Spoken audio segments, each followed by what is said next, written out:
भारत को जो मिला है वो हम में अमेरिका और चीन से भी आगे ले जा सकता है। आप कल्पना कीजिए, एक शांत बहती हुई नदी सतलुज।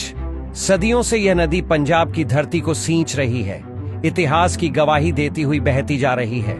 लेकिन हाल ही में इस नदी की रेत ने ऐसा राज खोला है जिसे जानकर न सिर्फ भारत बल्कि पूरी दुनिया चौंक गई।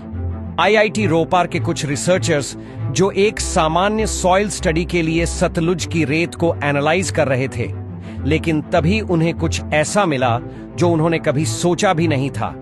एक ऐसा धातु, मेटल, जो दिखने में तो मामूली लगता है लेकिन जिसकी वैल्यू गोल्ड से भी ज्यादा है। नाम है टेंटलम। अब सवाल उठता है, आखिर ये टेंटलम है क्या, और क्यों अमेरिका जैसे देशों की नींद उड़ गई है जब उन्हें पता चला कि भारत ने इसे ढूंढ निकाला। टंटालम, एक ऐसा नाम जो शायद आपने कभी सुना भी नहीं होगा, लेकिन आने वाले वक्त में यही नाम हेडलाइंस में छाया रहेगा, क्योंकि ये कोई आम धातु नहीं, ये है भविष्य की जरूरत। इस मेटल की सबसे अनोखी बात है इसकी साइलेंस। ये ना घिसता है, ना टूटता है, ना किसी केमिकल से जल्दी रिएक्ट करता है। चाहे एसिड हो, एक्सट्रीम रेडिएशन या 3000 डिग्री सेल्सियस तक की हीट, टेंटलम की बॉडी में कोई हलचल नहीं होती, जैसे किसी योगी ने तपस्या में खुद को शांत कर लिया हो।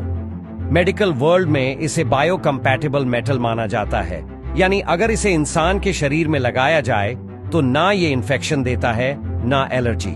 इसीलिए इसे पेसमेकर्स, डेंटल स्क्रूज और ब्रेन इम्प्लांट्स में यूज किया जाता है, वो भी ऐसी जगहों पर जहां किसी भी और मेटल को डालने का मतलब होता रिजेक्शन या रिस्क। पर यह तो बस शुरुआत है। टेंटलम का इस्तेमाल इलेक्ट्रॉनिक्स की दुनिया में एक रेवोल्यूशन की तरह है। इसके बिना हाई परफॉर्मेंस कैपेसिटर्स बन ही नहीं सकते, और ये कैपेसिटर्स वो होते हैं जो आपके मोबाइल फोन, लैपटॉप और इवन स्पेसक्राफ्ट को चलाते हैं। एक छोटा सा एग्जांपल दीजिए, नासा के मार्स रोवर्स में जो इलेक्ट्रॉनिक सर्किट्स हैं वो टेंटलम कैपेसिटर्स पर ही चलते हैं। क्यों? क्योंकि मार्स जैसी हार्श एनवायरनमेंट में एक भी स्पार्क या शॉर्ट सर्किट पूरी मिशन को खत्म कर सकता है, और वही मेटल अब भारत के पास है अपने ही नदी की रेत में। टेंटलम को डिफेंस में भी साइलेंट वॉरियर कहा जाता है। इसका उपयोग होता है स्टेल्थ टेक्नोलॉजी, आर्मर प्लेटिंग और इवन न्यूक्लियर रिएक्टर्स में। जहां यूरेनियम रिएक्शन होता है वहां टेंटलम उसे कंट्रोल करने में मदद करता है। आज पूरी दुनिया इसे फ्यूचर रेडी मटेरियल मानती है, और भारत उसे नेचर ने अपने हाथों दे दिया है। जब आईआईटी रोपार के साइंटिस्ट्स ने सतलुज की रेत में यह डिस्कवरी की, तब शायद उन्हें भी अंदाजा नहीं था कि यह पूरी दुनिया की स्ट्रेटेजिक इक्वेशन को हिला सकती है। टेंटलम एक ऐसा मेटल जो इतने लिमिटेड देशों के पास है कि दुनिया के सिर्फ 5% हिस्से को इसकी पूरी प्रोडक्शन का एक्सेस है, और अब भारत उस मैप में शामिल हो गया है। जैसे ही इस खबर की पुष्टि हुई, ग्लोबल रेयर अर्थ मार्केट्स ने तुरंत रिस्पॉन्ड किया।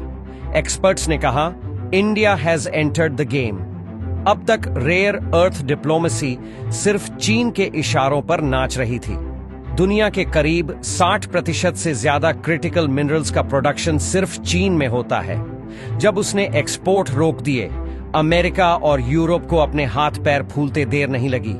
अब भारत के पास एक मौका है, सिर्फ बाजार का हिस्सा बनने का नहीं, बल्कि उसकी दिशा तय करने का।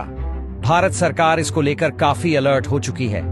इंटरनल रिपोर्ट्स की माने तो इस मिनरल को स्ट्रेटेजिक मिनरल रिजर्व के रूप में टैग किया जा सकता है। इसका मतलब यह होगा कि इसकी माइनिंग और डिस्ट्रीब्यूशन टाइटली कंट्रोल्ड एजेंसीज जैसे BARC, DRDO और ISRO के जरिए होगा। पंजाब गवर्नमेंट ने भी geological survey of India GSI के साथ मिलकर इस जोन की साइंटिफिक मैपिंग शुरू कर दी है। अब पूरे सतलुज रिवर बेल्ट की स्कैनिंग की जा रही है, सिर्फ यही देखने के लिए कि कहीं और भी ऐसे डिपॉजिट्स हैं या नहीं। इंटरनेशनल एनालिस्ट्स अब इसे इंडियाज रेयर अर्थ मोमेंट कह रहे हैं, कुछ वैसा ही जैसा 20वीं सदी में ऑयल रिच देशों ने महसूस किया था। और दिलचस्प बात यह है कि यह सब हुआ एक एक्सीडेंटल डिस्कवरी के बाद। यह साबित करता है कि भारत की मिट्टी में सिर्फ हेरिटेज ही नहीं, पॉसिबिलिटी भी छुपी हुई है, बस उसे देखने की नजर चाहिए। अब चलिए सोचते हैं एक फ्यूचरिस्टिक विजन के साथ, मान लीजिए भारत ने इस टैंटैलम डिस्कवरी को सिस्टमैटिकली डेवलप किया, तो इसका इफेक्ट कहां कहां हो सकता है। सबसे पहले चिप मैन्युफैक्चरिंग। आज जो सिलिकॉन चिप्स आपके फोन, लैपटॉप और इवन स्मार्ट फैन में लगती है, उनके लिए रेयर अर्थ एलिमेंट्स क्रिटिकल हैं। टैंटलम इन चिप्स को हीट प्रूफ और रेडिएशन रेजिस्टेंट बनाता है।